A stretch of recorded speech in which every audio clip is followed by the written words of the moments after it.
are streaming live on Yeah. custom live streaming service. Now we're live. So yeah, we're live out here, everybody.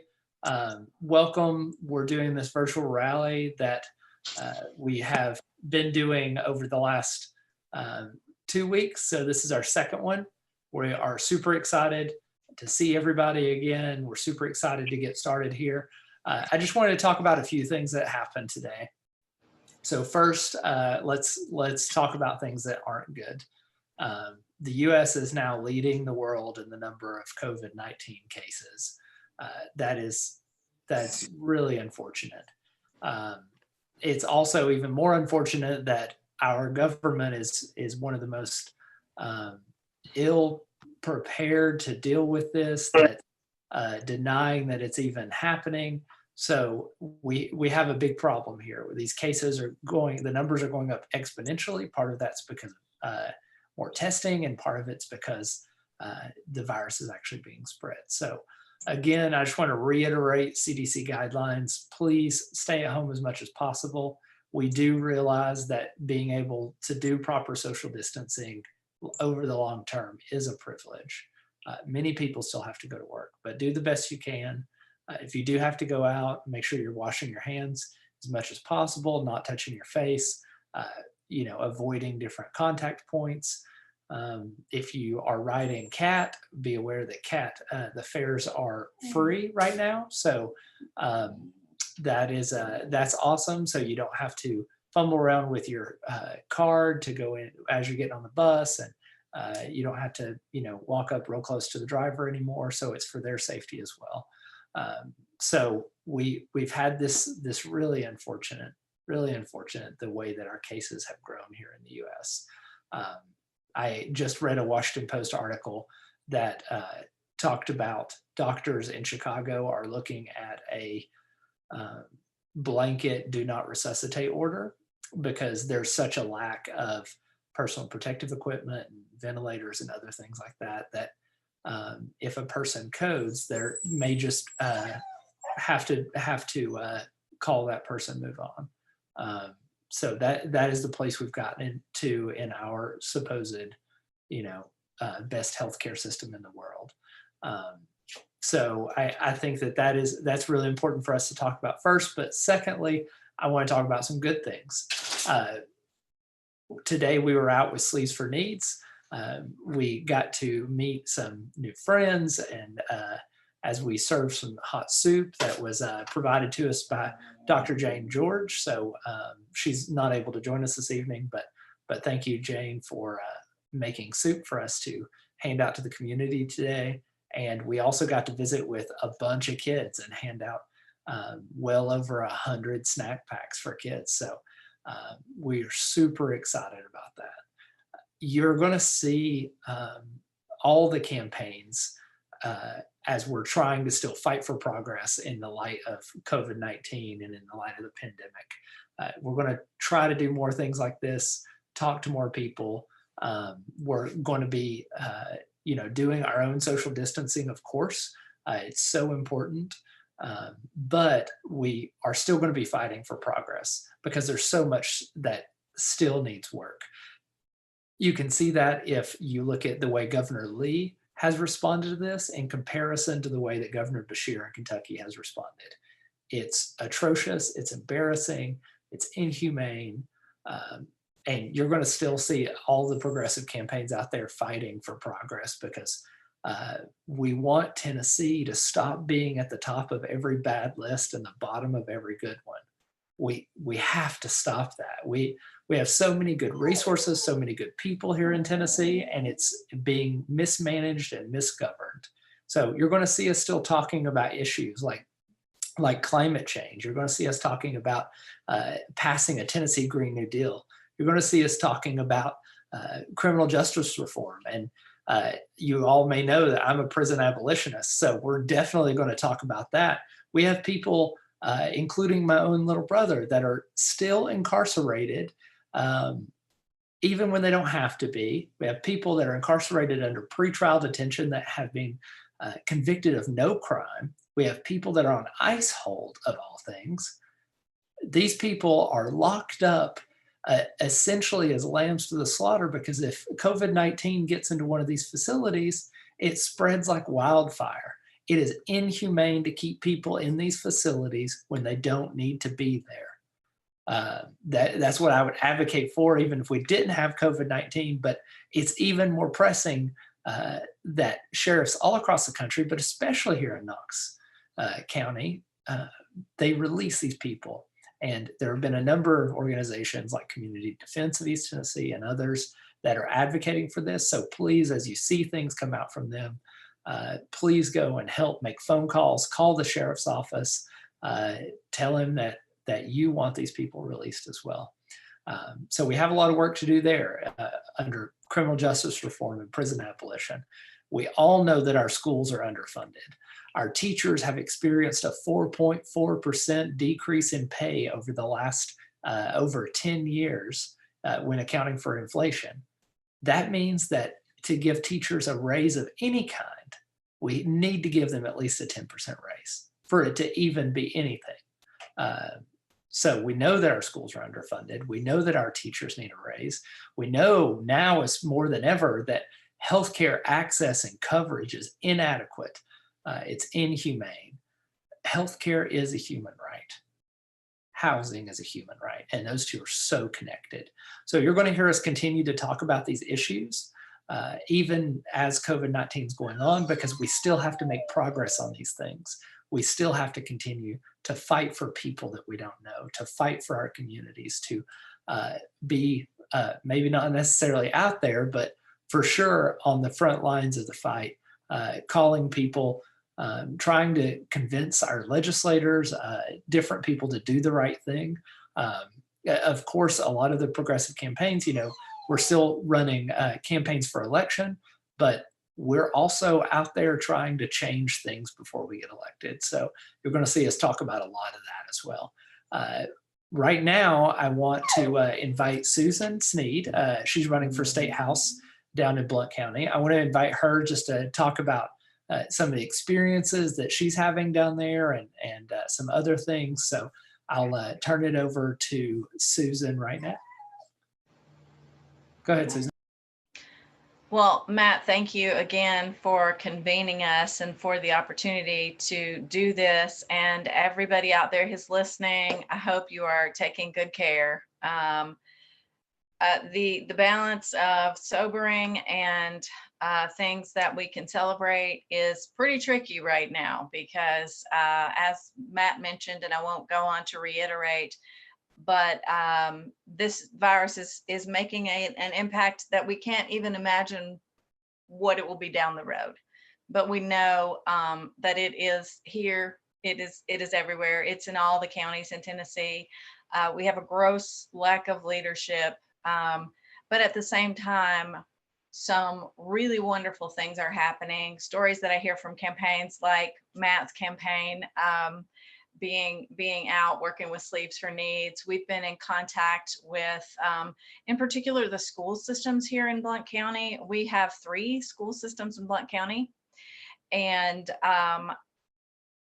perhaps a disproportionate number of children in especially the Blount County school system who are on free and reduced lunches. So the school systems have put in place a drive up meal pickup for those kids at least 2 days a week, and it may be expanding, but there are several sites across the county, and our campaign has been in touch with folks and just evaluating the needs. There are some limitations around who could be in the building, how many people at a time, and so we're just trying to do what we can to provide backup, which in a lot of cases is just getting the word out, making sure that kids and families know that these resources are available to them at the schools. They can drive by, and that there are also the principal that I talked to, they're doing deliveries when they know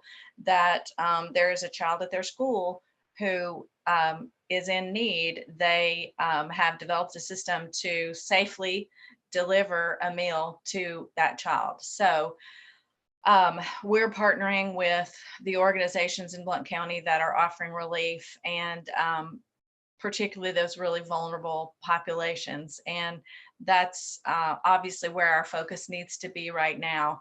I liked, Matt, what you said, fight in the light of COVID. We're going to still continue to fight for progress. And COVID really has shed some light on the gaps and the inefficiencies and the absolute places where we have room for improvement in Tennessee. But I talked a lot about that last time, and at the advice of my campaign manager, I thought I would do a little bit of just introducing myself today too, to those of you who may not know anything about me. So I'm going to take a minute to do that, and let you know who I am and why in the world I'm doing this. I'm a lifelong East Tennessean. I grew up in the Tri-Cities. My roots are in Southwest Virginia. And if you go back a few generations, we are talking about tenant farmers and welders and nurses and textile mill workers, a postal service, a postal delivery man who was also a part-time United Methodist preacher. And they learned, as that family grew, they passed on the importance to my parents of education. My mom worked really hard in school and was valedictorian, and she wanted scholarship to nurses training. And boy, we need our nurses now. And my dad was let's see, let me get this right, Dad. One of two out of 41 cousins who was able to finish high school and go on to college, because their families and the generations before understood the importance of education for its own sake and for economic growth and possibilities. In Tennessee right now, we don't seem to be emphasizing enough. We're 45th in spending for public education. And so we have to continue. This is part of my passion for education, because my parents and my grandfather, that postal delivery man and preacher, he started a very small savings account for each one of his grandchildren. And he put, I think, $50 in every birthday and every Christmas for us. And I remember buying some books with that. So I know that even though they were of the other political party, they value education. I value education. My parents did. I'm where I am because of, let me make it clear, public education. So this is one of the reasons that my passion for supporting public education is so strong. It has made such an impact on my family. And I know that a lot of us share that value, even though our legislature just passed a budget ignoring the high value that Tennesseans have on education, passed a budget that slashed into our education budget and left untouched Lee's personal pet project of bringing vouchers to undermine our public schools.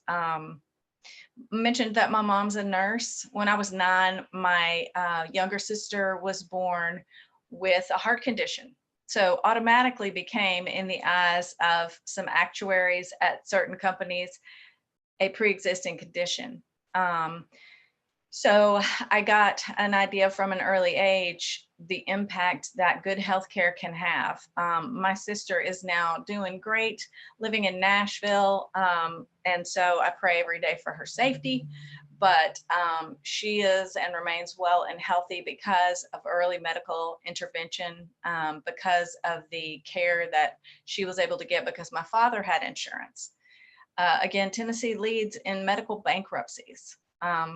My sister, without the provisions of the Affordable Care Act, wouldn't be able to get insurance if she wanted to be a freelance, have her own business. So the concerns about pre-existing conditions, about the fact that Tennessee has yet again, and even in this health crisis, is ignoring getting our tax dollars back here at home to use for the benefit of Tennesseans now in the midst of a tragedy.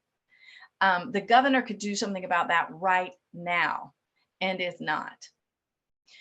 So again, that's where some of my passion for healthcare was born early with my sister, but also when I was helping folks get signed up for the ACA, I volunteered at the library. This was where state politics and the importance of state politics really came into focus for me. I was there when we were helping people get signed up, some of them for healthcare or healthcare insurance for the first time. And they were so excited. I had friends who were able to launch a business, which they hadn't been able to do before because they couldn't afford health insurance. But then there were the other people, the working people, who some of them owned their own businesses, but they fell into the gap and they were not able to get health insurance affordably because we had not, in the state of Tennessee, expanded Medicaid. And furthermore, have not even talked about it on the House floor. That was what propelled me to run in 2018. And we are still refusing money that is our tax money from the federal government that can be used right now in every single county that is being impacted by coronavirus. And if you don't have a case in your county yet, you will. We just don't know about it yet. I also am,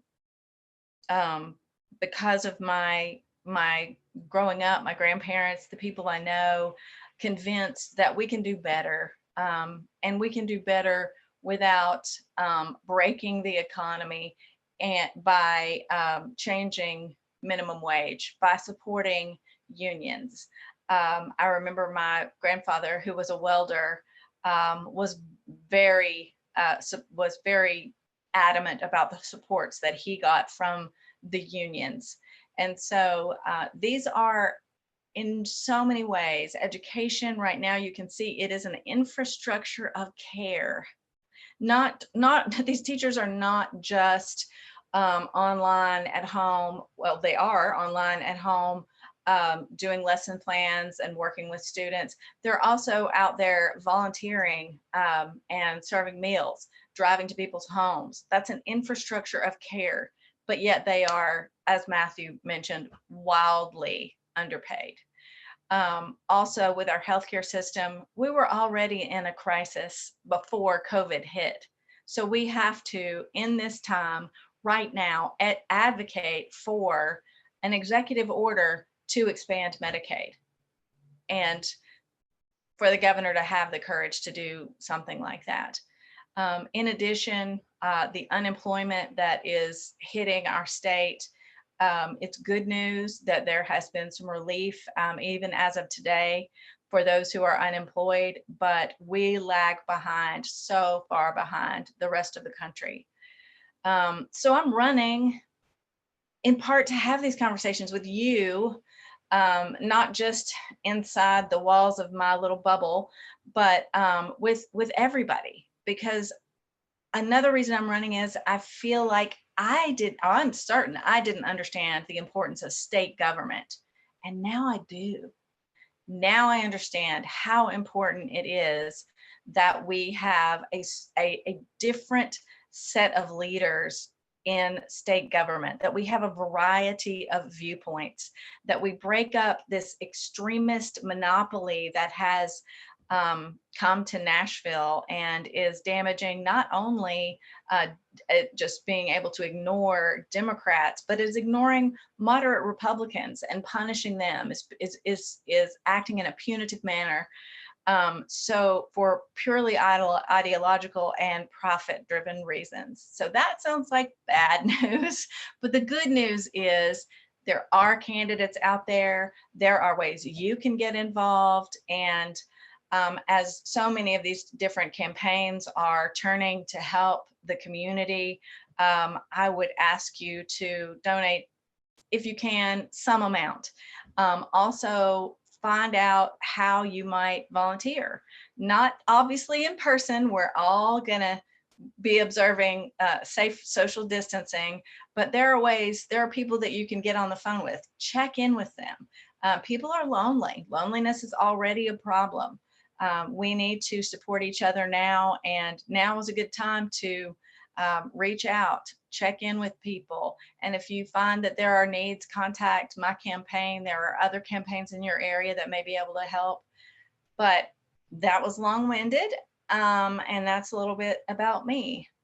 So my website is, well, website or Facebook, but website is www.votesusansneed.com. Please send me an email, connect with me on Facebook, ask any questions, express any opinions. They're all welcome. And again, I thank you for this time, Matthew. Thank you so much, Susan. Susan was talking about how we need to do things now, how the governor needs to make an executive order. We need to expand Medicaid. We need to, give some funding, because right now, especially in Knox County, there's been this concern about being able to do online education because there's an inequity in access to the internet. And that's just a fact. If you go to some parts of Knoxville, you won't even have cell phone signal. And that is because there is an inequity of access across this state, this city. It is really, really bad that we can't even deliver online education to all of our students. So we need to take drastic measures to make government services, including education, yes, radically accessible to people. Today, the TANF application, right, where you would go to apply to get assistance from the Tennessee Department of Human Services, was down.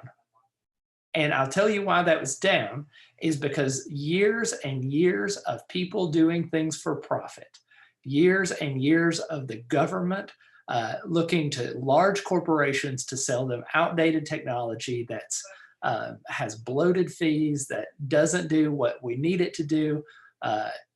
This is the technology that our government's relying on, and it's not coming from a place of radically inclusive access. We need technology, government technology, that is bent on radically inclusive access. And we have not had that. Many of you know that I started out my career as an EMT. So that's where I got, a lot of my passion for healthcare from. But most of my work has been in the tech industry around healthcare. So that's where I really look forward to holding these companies accountable, holding our government accountable, and not giving these big IT contracts to all large corporations. We have plenty of, especially minority and Black-owned businesses here in Knoxville, here in Tennessee, that are delivering these IT services that could be delivering them to the state government instead of going and getting, people that are outside Tennessee, that are in big cities, to come here and deliver outdated technology that in the end harms our people. I want to just remind everybody that you can go on to Facebook, to Twitter, to Instagram, to Daily Motion or YouTube. And if you leave a comment there, we'll definitely see what that comment is. If you have a question, leave it there and we'll answer it. I just want to say hi to Jenny Westcase and agree with her that Tennessee does need to follow a lot of the examples of Kentucky. And I never thought I would hear myself saying that out loud. But if you look at the number of COVID-19 cases in Kentucky, it's radically lower than in Tennessee. And that's because action was taken. We have a governor that has consistently failed to act. We have a government that has consistently failed to act. And every single day, they are delivering poor services. They're delivering services that don't reach the people that need them. We need a better government. We need a better legislature. We need a better governor. And that's what we're going to get this year. So I'll pause right there. We have just a brief break in our talks, and I'm going to turn it over to Andy Sneed, and he's going to, I don't know, take us on a trip with his music. So Andy, I'm going to unmute you and turn this over to, or if you can unmute yourself, there we go. I'll turn this over to you. Okay. I'm Andy Sneed. I am, if I'm famous, it's only as Susan Sneed's spouse. I moonlight as a songwriter and singer and guitar player. And I'm just going to play you a few songs. This first song is a story song that comes from having grown up in a small town in the 70s and 80s. But basically, it's a song about the small town South.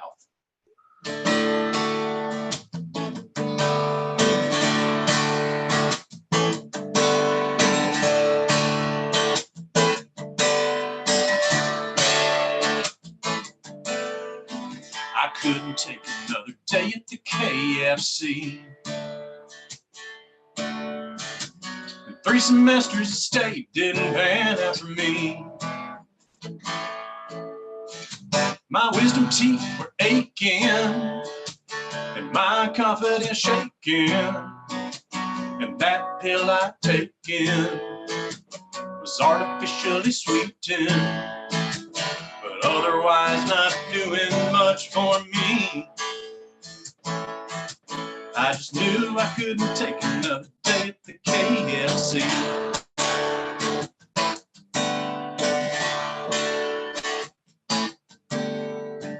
Went to my friendly recruiter down on Cumberland Street.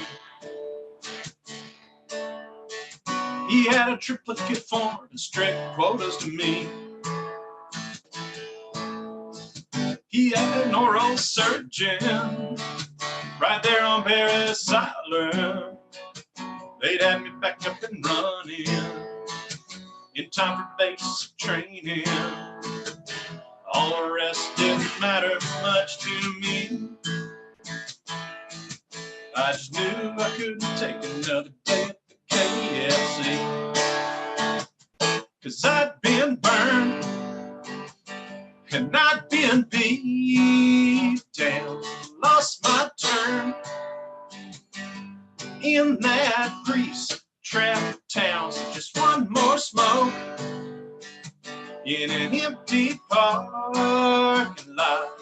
I'd report, shave my head, get my shots.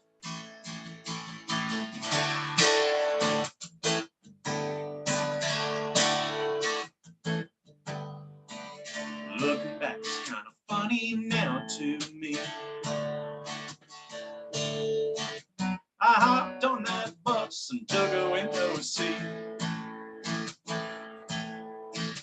No clue where I was headed, just knew the motor was running. And 2 years committed probably lead to something. Time being, that was good enough for me.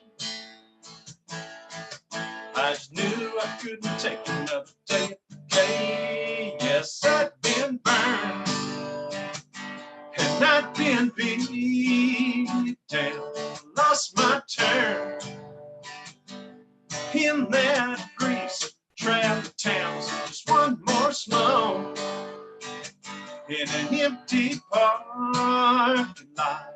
Not report, somebody else punch that clock.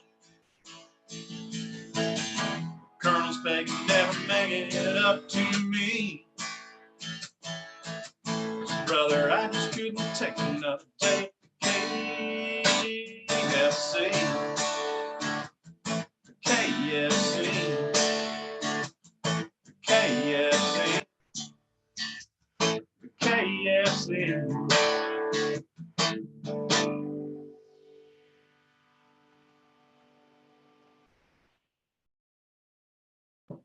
All right. So I'm gonna do just a couple more songs here. This next one, since we've all been kind of cooped up in the house a lot, this is a song about sort of dreaming of traveling and going off somewhere. It's called Northern Lights.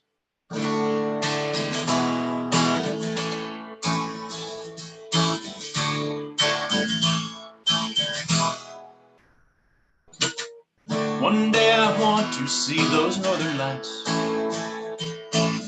I hear they really beautify the nights.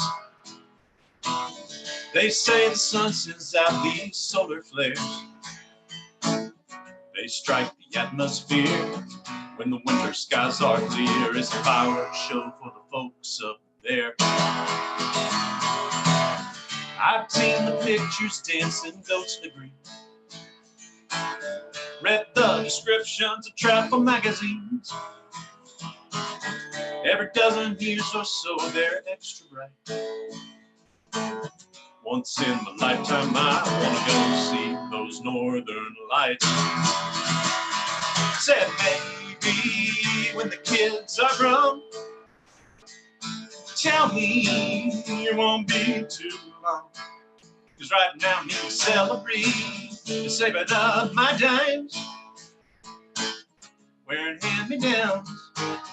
Took my job downtown and fighting for overtime.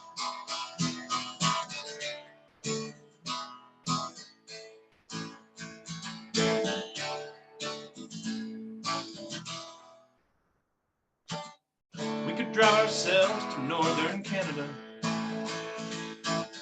We could take a train to Fairbanks, Alaska. We could board a plane for Scandinavia. An abandoned hunting lodge, wood stove and an army cot, no city lights to spoil the tundra. Said maybe I want to go with you. Tell me you're gonna be there too. 'Cause right now I'm going crazy, I'm running all the time. Barely time to talk, take a quiet walk, just holding your hand in mine.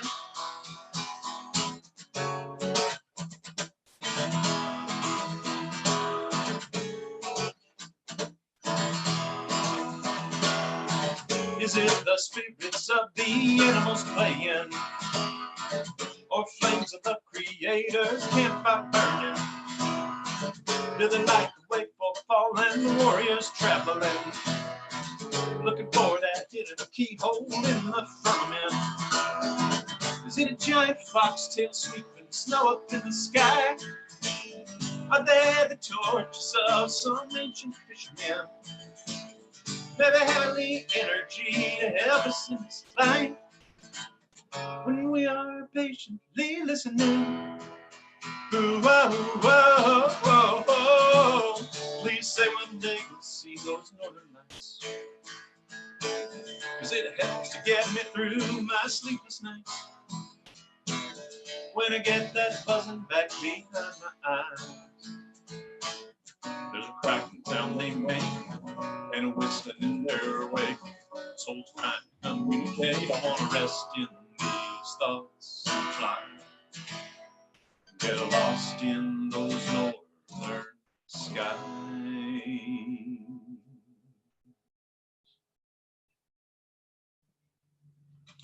So I'll do one more.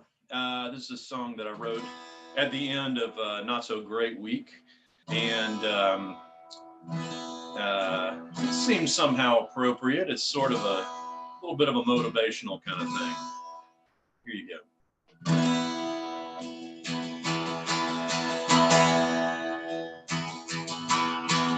I think I failed a test today. I think my kitty cat just ran away. I think my kid might have the flu. Come to think I might just have it too, but I got no time for a breakdown. I got no time for a breakdown. I got no time for a breakdown. I gotta keep it up, keep it up, keep it up.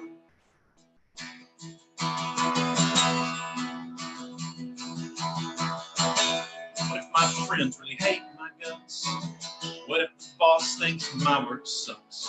What if the grass in my yard all dies? What if my life is just a great big lie? I got no time for a breakdown. I got no time for a breakdown.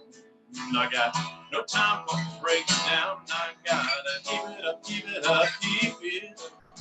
Keep it up, keep it up, keep it up.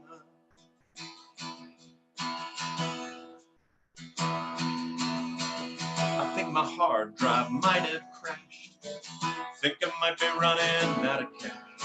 I think bugs are eating my house. I think my medication just ran out. Now the neighbor sideswiped my car. And now I left my wallet in a bar. And now my credit card payment's late. And how am I supposed to keep it all straight? I got no time for a breakdown. I got no time for a breakdown. I got no time for a breakdown. I gotta keep it up, keep it up, keep it up. I got no time for a breakdown. I got no time for a breakdown. I got no time for a breakdown. I gotta keep it up, keep it up, keep it up. But you know what? It's a new day. The sun came up that same old way. It's golden in that purple sky. Just when I think that I might cry.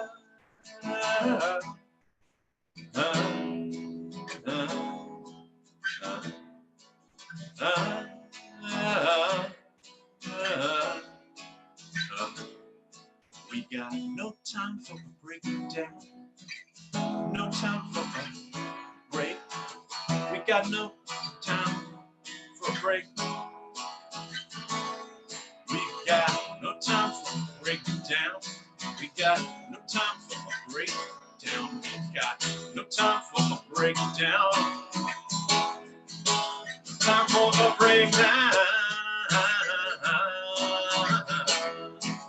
Time for a breakdown. No time for a breakdown.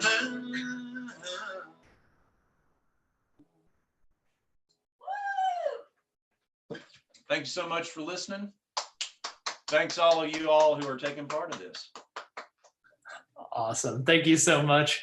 And if you want to support or thank Andy for playing today, you may have noticed Susan and him have the same last name, so they are husband and wife. So if you want to thank Andy for playing today, please go and make a quick contribution if you can to Susan Sneed for State House. The link to that is in the comments, along with the link to donate to our campaign, Matthew Park for State House. So please, if you have the resources and the ability, we need your help to help us fight for progress and to help us get Tennessee off the top of every bad list and the bottom of every good one.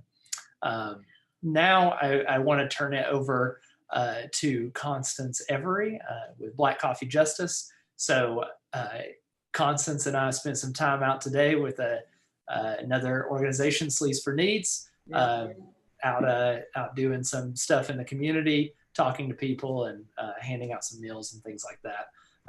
But I'm going to turn this over to Constance to tell us some things and yeah, so take it away, Constance. All right. Thank you, Matthew. I appreciate that. So yes, as you heard Matthew talk about it, my sister organization, sorry guys, I got a virtual background running, kind of test positive in this thing. But my sister organization, Sleeves for Needs, which is our 501c3 social service organization, has been on ground zero of the coronavirus dating from March the 14th. So we have been out here actively in the community, serving the needs of the people in need. with the different types of economical disparities and medical health care resources and other things that have been affecting people who unfortunately are in the poverty category. You know, Mrs. Sneed already kind of touched on some of this, so I'm going to reiterate some of her points as well. Number one, let's keep in mind, Knoxville has a 42% poverty rate. Okay, that didn't go away overnight. Like she said, these issues that were present before are still very present now.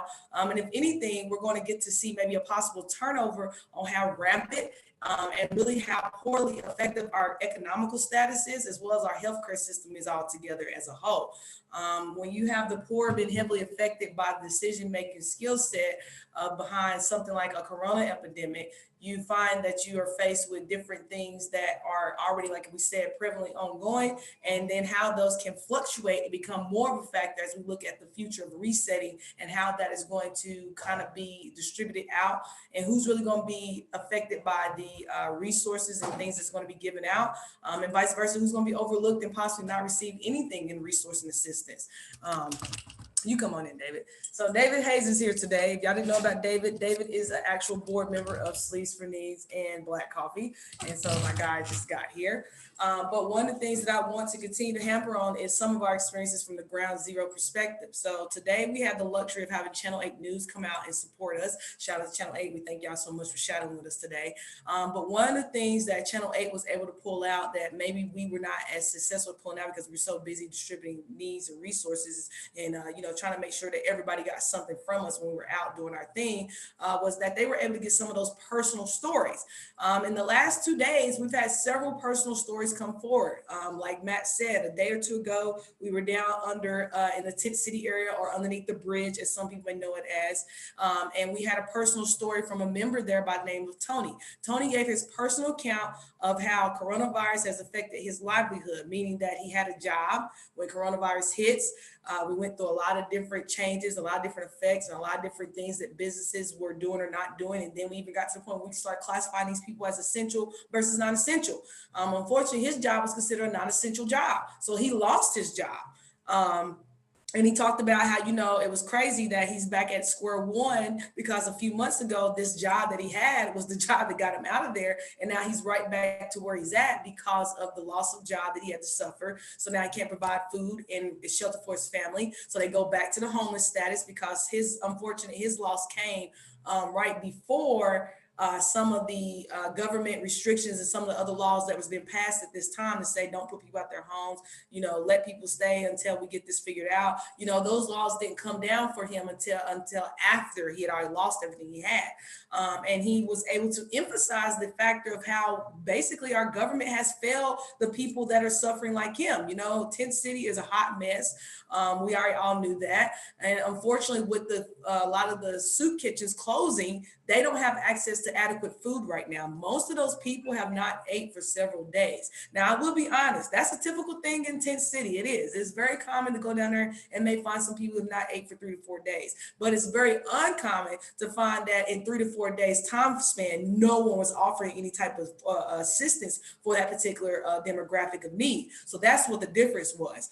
And then today we went out into the community and we reached out to some of the affordable housing communities. We were able to integrate with some of those people and got to hear their firsthand stories as well about the struggles that they've been having as well, because the same concept. A lot of those people that live in these communities lost their jobs first because once again, they were considered the non-essential employees, or they were in the non-essential category, but because they were the first in, they were the last in, they're the first out. So we still found a lot of people that had lost their jobs from this, who were also concerned with how they were going to afford healthcare, how someone is the ones their children or someone became ill, how were they going to make sure that they adequately had the needs that they needed fulfilled. We saw the stimulus package that's supposed to be coming down. Many people were wondering how they qualify, if they do qualify. If they do qualify, how much money they're going to get, what type of services and resources going to be offered, as well as the fact, even with that, if they qualify, how long is the money going to be provided for? How soon will the money get there? And then the real factor is what we've already talked about, is that our landlord is going to be given some type of thing where it is forced to be doing a forgiveness, because suspension is great, but we need probably forgiveness for many of the people we're talking about. Again, 42% of our population here in Knoxville lives in poverty. So you have to look at those numbers and really think about the adverse effects that we're talking about when you talk about affordability and having bills that are due now being due later, and how they're going to come up with that kind of funding to pay for it back. And then, of course, the biggest factor is what my big concern is, what some of the things that Matthew's already hit on, which is that the people have a great opportunity because we're going to hit a reset. See, everybody's got to understand that a reset is going to happen. And it's up to the people to stand up out loud and say, hey, this happened. It was by none of our control and our capability of what took place. However, we are in a position where we can really start addressing some of the more serious and biggest concerns and issues. And that is kind of where I feel like the people should come together and really address their greatest concerns and greatest needs. Number one, we need some type of affordable health care. I thought it was interesting that the Medicare expansion package had not been approved by all the states that were considered part of the originality Confederate states. That's something I found interesting, because it wasn't just Tennessee. It was like Tennessee, Georgia, Mississippi. It was several of those Confederate states that did not participate in the expansion of Medicare. The exceptions were actually Kentucky, Virginia, and West Virginia, who are part of the original Confederate states who did go ahead and do Medicare expansion. So it shows how the liberation of some of their leadership has changed over in their states and why they're able to successfully get some of those needs fulfilled compared to those of us who are still living in a very Republican state, and they're being very limited in what they want to do and how they want to provide those resources. I heard about the 10F bank coming up again. It is true. You know, we had that money there before coronavirus ever hit. It's been over $1 billion sitting in that account. And we were able to have the luxury in a few months prior, when Rick Staples brought some of the workforce development team down from Nashville down here to talk about that they openly admitted that they had some money taken from that account, but they're going to have money put back into that account that's going to bring it back to $1 million. So the statement still remains the same. Where is the funding for the poor that has always been provided by the state in the first place? I get very concerned when you see a state like Tennessee having that kind of funding available and not using it to suffice the resources that are in need right now. And instead, you have things that go on, like when you have the school funding budget come up, you cut a bunch of funding from the public school side of the system, but then you find a way to fund the voucher side of the system. Is that what you're holding on to the money for? Because you want to do other projects like fund your private school systems resources? I mean, there's many questions that come behind why our state and our state legislature, our state senate, and even all the way to our federal senators like Marsha Blackburn have not said to the state of Tennessee, distribute that funding out, because we need to distribute now. I would definitely say at this time, because of our TNF fund being so heavily funded, this is not a matter of us not having funding. We do have the money. It's a matter of poor leadership and the decisions that they're making to do with the funding is why we're facing some of our issues and our problems. And then, you know, of course, the biggest factor is the spread and infection rate of the coronavirus. First off, we are lacking testing. I pulled a report today up to actually share with some of our email listeners on our Sleeps Beneath side. And I have found that for the state of Tennessee, we've only distributed about roughly 400 plus tests, and we have 4 big major cities here in our state. So if you look at that alone, 400 tests been distributed across the entire state. And we have not done an accurate count of people who are actually been ill. It definitely lets you know, once again, like I said, the many flaws of our healthcare system. And like I said before, my biggest concern is our reboot and how it's going to affect us when we go back into our job market. Once again, how is affordable housing going to be affected? How's affordability of our light bills going to be affected? How about our food scarcity that we're facing? How is that going to be affected? Me and Matt was out today at the store. We looked at the prices of gloves and things, how those prices have already started to raise and increase. So how did the medic buying actually affect the job market overall for all of us as a whole? What type of reset or recession or even increase in inflation of pricing are we going to be facing when we come back from this? You know, and then the biggest factor is, of course, our school system. Our children are not going to go back to school apparently to April 24th here locally. And we're even at the position of losing graduation and prom for the 2020 class of graduating seniors and the college graduates as well on the college level. So there's a lot of things that's been really affected by this whole process of the corona outbreak, and how our government locally, federally, and statewide has been really addressing the concerns and issues. I think it's fair to say that, yes, America has absolutely dragged their feet on this. We were not proactive in any format of this. Actually, we saw the disturbing news, how whenever our federal leaders were actually informed of the coronavirus outbreak and how it was affecting our countries overseas, many of them that had stock in this particular market were actually doing the opposite, was selling and bankrupting the stock. We have a problem there because, you know, the interesting thing is that what is her name? Marshall the cook. What's her name from Marshall that does the clothing stuff? What's her name? I can't think of her name right now. Y'all know what I'm talking about. But anyways, Marsha that works with Snoop Dogg and has the cooking show. That's what I'm thinking about. Oh, Martha Stewart. Yes, Martha Stewart. You know, Martha Stewart did the same thing several years back, and she had to go to jail for that. Well, really what our political leaders are doing is the exact same thing. So I'm trying to figure out why is it that we are not holding these politicians who have done criminal activity in the stock trade market accountable for their actions. I guess that's a long shot reaching when you have a president that's been committing multiple crimes who just walked away from all his charges because his own political party became an accomplice to his charges. So that's something that I think that is still a priority of agenda, which is our voting. Once again, yes, even with all this going on, we still got numerous elections taking place. So again, the American people should really pay attention to how these leaders are making decisions right now. And I would say if you're very displeased with how their leadership has been going, then this is your time as a voter, as a taxpayer, and as a contributor to the American economics and society to say, I am sick and tired and I've had enough, and it's time for people who won't do the right thing to get out of office. Again, to me, the pressure still comes back onto the American public.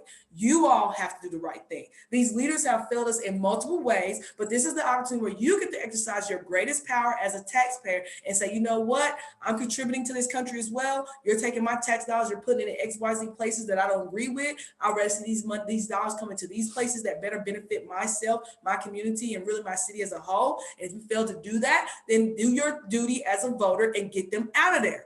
Trump should not be president next year. So if Trump is president next year, America, you fail.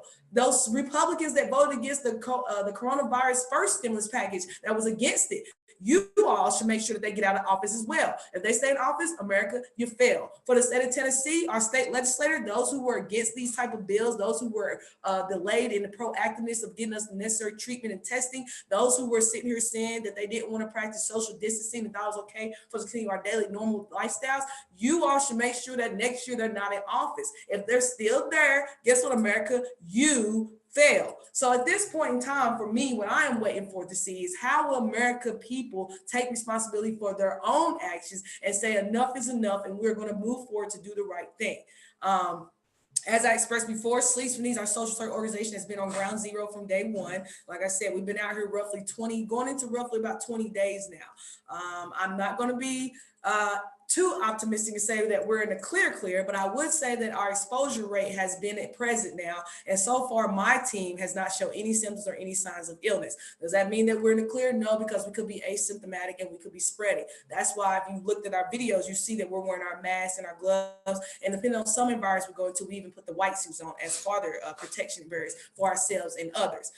If you want to support our efforts, by all means, you can go to the Sleeps for Needs page and click on our website, click that donate button and put that money in there. Or right now we're running an emergency coronavirus fund where we're taking that money and we're putting it right back into the resource that we need. If you watch our videos, you'll see that we've been providing food, heavily in food, and we have been providing other necessaries and resources and needs that we have been fulfilling in our multiple ways. You know, we've been running a mobile soup kitchen. Like I said, because the soup kitchens are closed now, we have mobilized that and been taking it to the front. Those people in need. And then, like I said, today we outreach with some snack packs. We gave us some shoes. You know, we've still been doing our thing in different ways, but we have been responding more in the necessity of coronavirus needs, because even then we've been doing some transporting of some people's products and goods. I think we took some cleaning supplies out. We dropped some milk off in some different places. You know, we have just been responding to different people's needs as they come across the table. But I do want people to keep in mind the reset. That's where we're at now. You know, we're kind of getting through this. Do I think we're through the worst part of it all? Probably not. But I do know there will be coming a hard reset at some point. And if the people are not prepared for the reset, then as always, we already know what government will do. They'll cut us out and leave us out. And so it's up to the people to make sure you are not cut out and left out. And as I will continue to advocate, if you have the money to pay your bills, pay your bills. Like I said, they have suspended your pay. It doesn't mean it's not due. It just means right now it's not due. And you better believe they're going to back charge you for everything you've used between now until the day that they raise the suspension off of these companies. And you better believe that when the suspension is raised, these companies are going to give you 72 hours or less to pay what you owe. So I will continue to encourage those, if you can afford to pay your bills, pay your bills. I'm going to definitely go ahead and put it on here as well to the video that if Matthew and others who are in this panelist part of it. If we know any resources of people who's providing assistance for our lights and for our rent and other things that people have expenses for, let's make sure we upload those links so people know where to go to get that necessary assistance. Like I said, we do know about some type of funding coming down for corona relief if you lost your job or been laid off. However, of course, we already know there's many barriers and many hoops and many stipulations to how that's going to play out. So I would continue to encourage people that if you can afford to pay, please pay your bills. Do not get caught up in the riffraff or even the false belief that you're going to be taken care of, because America's already shown that too. They do not take care of us as they're supposed to. So that's kind of where my perspective is at from it today. Like I said, Sleeves and Needs will continue to go. We'll still continue to work. We'll still continue to make our impacts as we can successfully do that. But people need to be aware of the reset. Voters, it is your responsibility to hit that voting booth. Also, the census is out. How many of you all have done the census? This is a critical factor for money as well. You know, East Knoxville, that is where the main 42% of poverty exists at. Every last person in East Knoxville needs to fill out that census. That's how we get funding dumped directly into our communities to help us out. If we're not doing our census, we won't have no money there. Now, if we do our census, we got money there. People like me, people like David, people like Matt, people like others you've seen on these videos, we can fight for that money because we know it's there, because we know we did our census. So I need all of Knoxville, especially East Knoxville, Lonsdale, and the other lower income communities, do your census. We need that money. We need it so badly. And that's one of the ways we can definitely get some direct funding right into our communities right now. And as well as also the fact, if you need assistance, absolutely don't hesitate to reach out to Sleeves for Needs. You go to our website, sleevesforneeds.org. We're always there taking messages and other types of intake. And if you need to reach out in other ways, you can't get in contact with me, as it's already been said on here, reach out to Matt, reach out to Susan Sneed, reach out to anybody you know is affiliated with different types of organizations or different type of government connections to help people that are needing those type of assistance. So that's all I got. I feel the same way, like it's a little bit long-winded, but Knoxville, take it serious about taking care of yourself out here. Make sure you protect your elderly members, make sure you protect your children, make sure you protect your immunocompromised. And if you do need assistance, reach out to organizations like myself who are not afraid to come out there and help you all, because we do have the proper PPE, and we have people that have already been out in the environment that we're pretty confident are not showing the signs and symptoms of corona at this time. So Knoxville, do your part. Voters, get to that booth, get to that booth. And like I said, if you need some type of financial assistance, let's make sure you get that necessary assistance, because we don't want you in the hole when this is all said and done. Awesome. Thank you so much, Constance. And I just want to reiterate what Constance said there. It doesn't matter your entry point into these organizations that are trying to help. So contact Sleeves for Needs.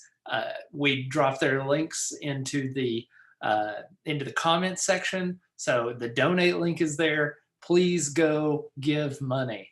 I know it's painful right now, but if you have anything extra that you can give, please do.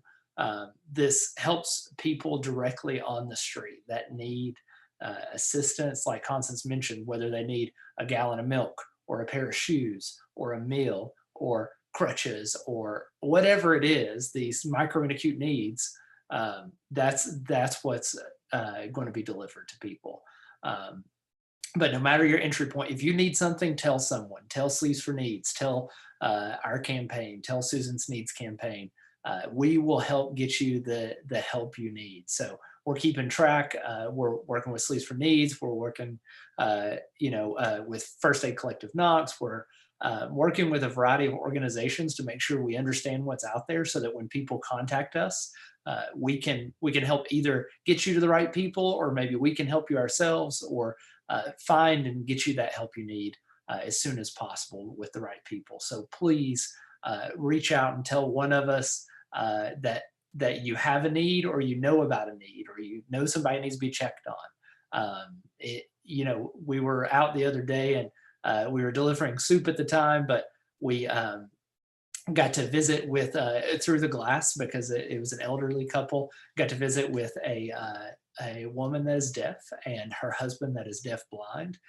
So we had an interpreter with us, a wonderful volunteer, Amy, and she was signing what we were saying to the wife who is deaf, and the wife was then tactile signing to her husband who is deaf blind. So we got to tell some jokes, we got to have a little bit of laughter, and that was even more important than the soup, I think, because we got to have a little bit of social interaction, even though we were all distanced. But please tell someone if you have a need, or if you know of a need, and we'll do everything we can to help meet it. Constance mentioned the state and the nonsense going on there, like the absolute inhumanity of what goes on in Nashville and the Capitol. That's often billed as fiscal responsibility, not expanding Medicaid, not delivering TANF funds, putting almost $2 billion in the rainy day fund, which, by the way, it's raining. That's always billed as fiscal responsibility. But what it really is public negligence. Because when it comes to doing other things that are against people's well-being, like building prisons, you'll find that the money is there. They spend over $1 billion a year on state prisons. That's absolutely ridiculous. We are spending more money to incarcerate people than we are to give people health care. In the United States, there are more beds in prisons than there are in hospitals. And that should tell you everything you need to know about the priorities of the people in power. So when you go to vote in August and when you go to vote in November, just remember there are more beds in prisons than in hospitals. And vote against that. If you vote against nothing else, vote against that. Vote for people that want there to be more hospital beds than prison beds. Vote for people that want there to be, public priorities, public compassion, and public empathy, not public negligence, not billing public negligence as fiscal responsibility for somebody's stock portfolio. Vote against that. Okay, that's all I can ask. Just vote for people that want to tear down prisons and build hospitals. Vote for that. That's the most important thing. We have an opportunity this year to reimagine our government into something that actually works for people. So imagine how government could work for you, but also imagine how government could work for somebody you don't know or somebody you do know. Imagine how government could work for them and vote for that. Vote for a radically inclusive, radically accessible, radically transparent government that works for people and has public compassion and empathy. Vote to tear down prisons and build hospitals. So I want to now turn this over to Nathan Higdon. Nathan is an organizer for Indivisible East Tennessee. He's also recently taken a job as the campaign manager of Dr. Jane George's campaign for state senate in District 6. So I mentioned Dr. Jane on the call earlier. She made some soup for Sleeves for Needs that we got to hand out today. So I'm going to turn this over and let Nathan say a few words to us. Go ahead, Nathan. Awesome. Thank you, Matt. Everyone's mentioned some really great stuff so far. To your point earlier, Susan, Tennessee's number one in bankruptcy, and the leading factor in the bankruptcy is medical debt. And yet, when the governor was sitting up in the galleries last week while the House was in session trying to pass the budget, what did we get pushed through? Much as you said, Susan, that $41 million that got rammed into the ESA and vouchers to implement them a year early.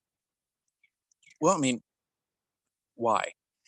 And, to your point, Constance, 42% of Black folks in Knoxville live in or below the poverty level.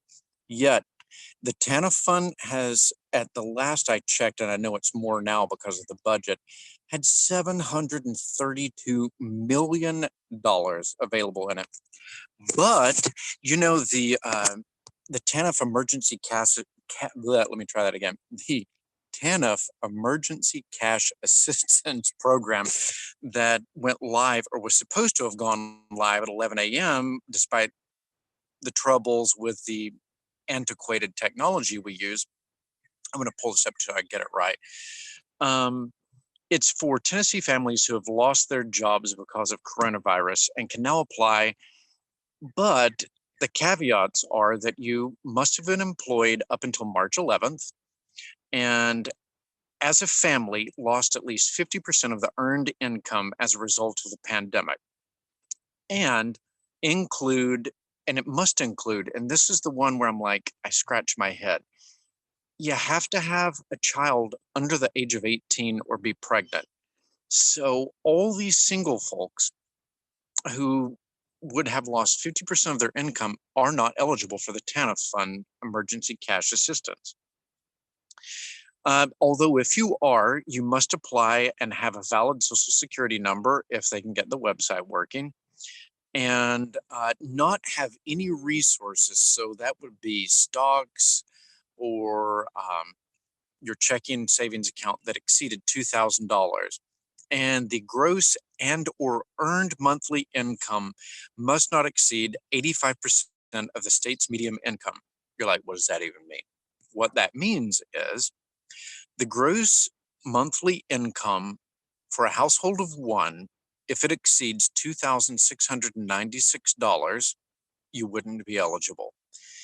It's $3,526 for a household of two. If on off chance that you do qualify for this, go and visit tdhs.service-now.com, and you can find access to the relief, and that's the registration portal if they have it back open. So, one of the things we're continually running up against, Susan mentioned it, Matt, well, everyone who's spoken before me has mentioned it. And the simplest possible thing we could do is expand Medicaid. It's simply that easy.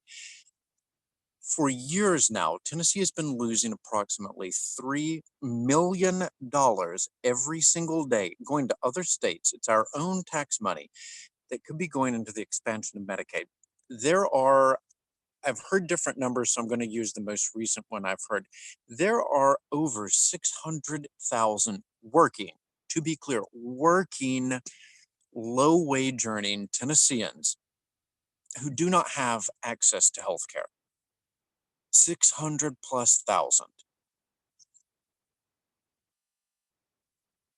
I'm letting you let that sink in. That is a significant number of Tennesseans who do not have access to health care. And the governor could do an executive order to expand this. Furthermore, the state legislature could have done this. But you know what? The Tennessee GOP does not care about you. Let me say it again for those in the back who might not have heard that. The Tennessee GOP does not care about you. Their focus entirely has been upon keeping businesses open as long as possible to the detriment of the general population. And personally, as a small business owner, I am affected by this, but the thought of prioritizing business over people is unconscionable to me.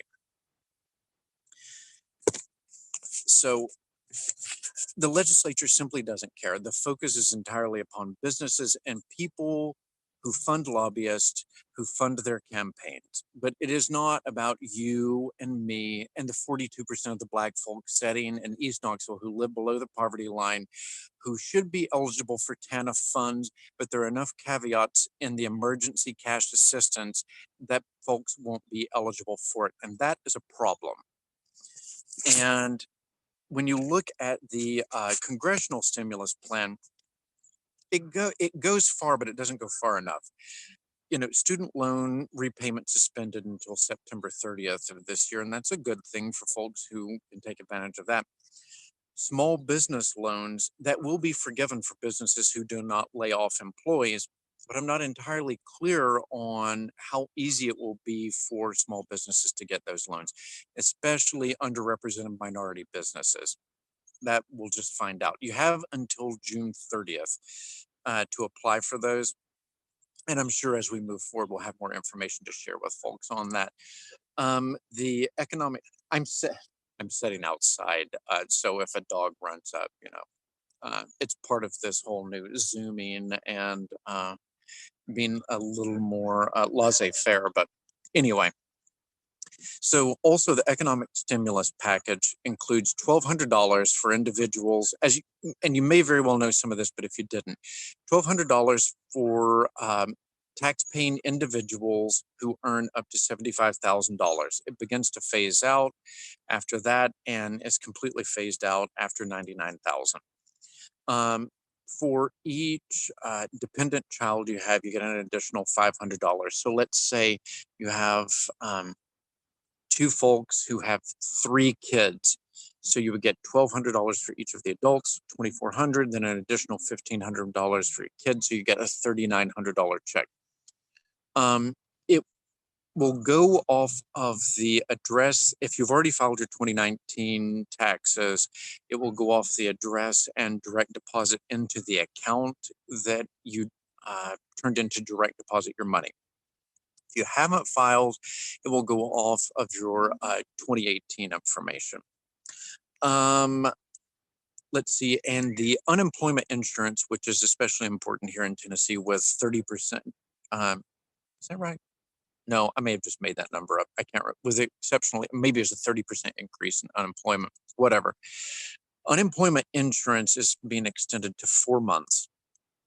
And it's bolstered by an additional $600 a week. In the state of Tennessee, the Tennessee Workforce and Development maximum unemployment insurance is $295 per week. The average is $214 a week that an individual can get from the Department of Workforce and Development for unemployment insurance. So this would be an additional $600 on top of that. So if you were qualifying for the maximum $275, you would now be getting $875 per week, as to the best of my understanding. And I think that's all I've got for you. But the reality is that when we are slinging money to businesses and corporations, and we're putting a lot of caveats on helping the poor and underrepresented in our communities, our priorities are wrong. And, we've got folks on here. We've got Matt, who's running in State House District 15, Susan in State House District 20. I know tons of other exceptional candidates, managing Jane George for Tennessee State Senate District 6. These folks are stepping up to make real changes. And if we don't help get them there, and they're going to need a lot of help, and who knows what this campaign season is going to like, a lot of this virtual stuff, but they're going to need your help sharing this stuff on social media, reaching out to your friends, and actually engaging. Because you can't sit on the sidelines anymore, folks. And if this impending recession hasn't shown you that, I don't know what will. So you have to make your pocketbook hurt this time. But anyway, that's all I got for you. Thanks so much, Matt, for having me. Yeah, absolutely. Thank you so much, Nathan. So, Nathan talked about it. There are people in office that don't need to be there. There are people who do not care about you. Just remember that. They care about someone, and it's themselves. Let me tell you a quick story about being at a meeting with State Senator Becky Duncan Massey, and almost in the same breath where she said, we as a state legislature will never expand Medicaid. So translation, we're not going to give people health care. She bragged about turning 65 and receiving her Medicare card. Let that sink in. Someone who doesn't care about Tennesseans enough to do a very easy and low-cost thing to expand Medicaid and give them health care is excited to get her government health care card from Medicare. That is the very definition of public negligence. That is the very definition of someone who doesn't care about anyone else other than themselves. Vote against that. Vote against people who don't want you to have health care. Vote against people that want prison beds instead of hospital beds. That's what we need to vote against. What you can do right now, remember we've talked about donating to nonprofits that are on the ground doing things. So yes, you're going to see a lot of things from big nonprofits like United Way and others, and those are important for sure.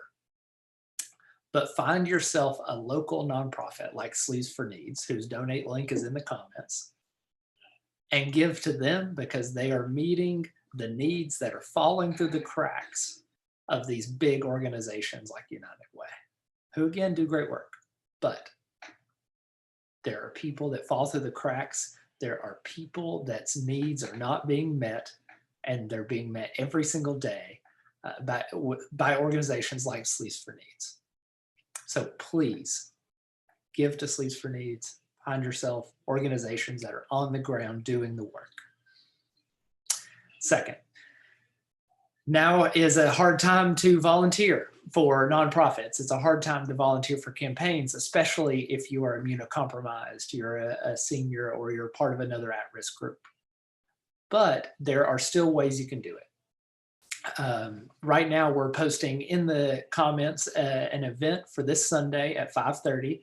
So our campaign is doing a virtual volunteer training, learning about how you can make phone calls, send text messages, and do other things that help fight for progress, help talk about things like healthcare, prison abolition, funding public education, raises for teachers, supporting unions, and make sure that Tennessee is on the path to being a strong union state. And more. So join us on Sunday at 5:30, where we talk about that. We're going to talk more about how we get people out of office that want to build prison beds, not hospital beds. So you can do that. That's definitely something you can give of your time, and that'll be a training so that you can do some of this volunteering as you get time, as you're social distancing, or as you have other time throughout the next weeks and months.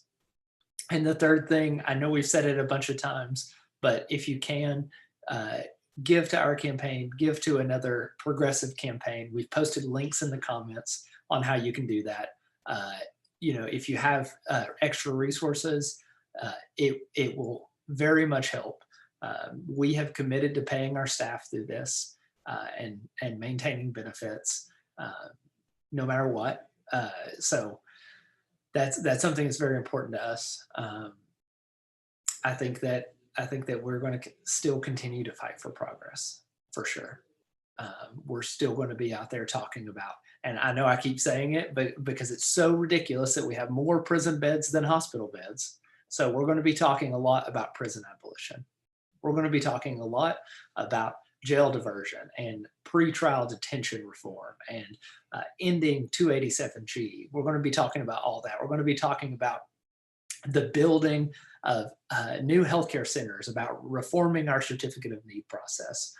We're going to be talking about how people not only can't get covered by insurance, but it's a long trip to the hospital from where they live.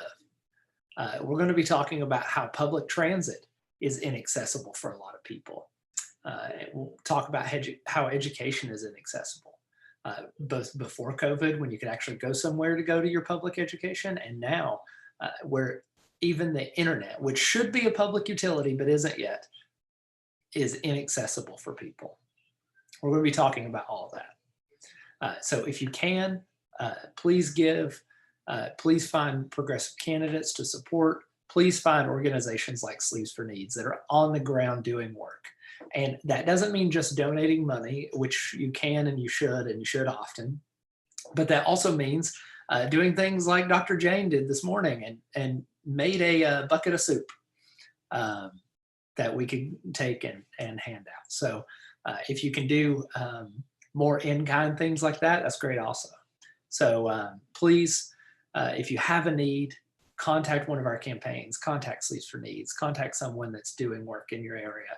And I know that especially for our campaign, for Susan's campaign, for Sleeves for Needs, if there's a need that we can't meet, we'll definitely help link you up with an organization that can, and we're helping keep track of some of that.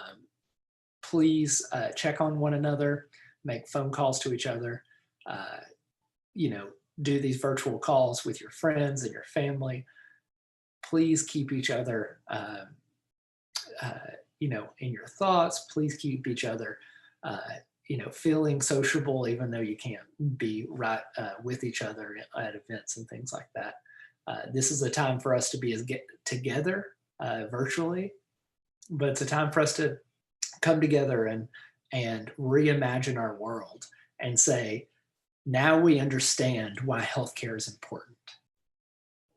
Everyone understands that now. The blinds have been pulled back, and the real issues are being exposed to people that hadn't been exposed to those issues before. So we need to take this opportunity to talk about these things and to reimagine our government and our world. If you have any questions, please feel free to reach out to us, reach out to Susan, reach out to Sleeves for Needs if you need anything. We're always here to help. Join us on Sunday at 5:30 for that virtual volunteer training. And if you haven't seen, you can schedule a 15-minute meeting anytime with me. Just click on the link on our Facebook page or on our website, schedule that meeting real quick, and we can chat about anything, whatever it is. It's up to you. Thank you all for joining us today. We really appreciate it. We're going to do more events like this, more virtual events, and we will see you soon. Goodbye.